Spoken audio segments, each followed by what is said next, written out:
हम एच पैलोराई से कैसे बच सकते हैं? इसको एच पैलोरी भी कहा जाता है। हम इससे बच कैसे सकते हैं? इसका सबसे पहला रूल ये है कि आप अपने हाथ प्रॉपर धोएं। जब भी आप वॉशरूम यूज़ करें या किसी भी किस्म की एक्टिविटी करें या जब खाना खाने लगें तो अपने हैंड अच्छी तरह साबुन से या हैंड वाश से अच्छी तरह इसको साफ़ करें।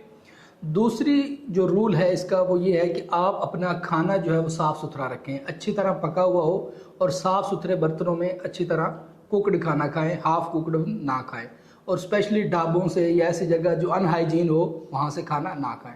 रूल नंबर 3 इसका ये है कि अपने बर्तन शेयर ना करें, स्पेशली जो बर्तन हमारे मुंह को लगते हैं, जिसमें चम्मच हो सकता है, गिलास हो सकता है, या ऐसा कोई भी आपका कोई वाटर बॉटल है या कोई भी ऐसी चीज़ जिसको आप खुद मुंह लगाते हैं उसको कोई दूसरा बंदा मुंह न लगाए, क्योंकि ये बैक्टीरिया ओरल टू ओरल जो है वो जल्दी ट्रांसफ़र करता है। जहाँ सलाइवा एक्सचेंज हो रहा हो वहाँ इसके ज़्यादा चांसेस होते हैं।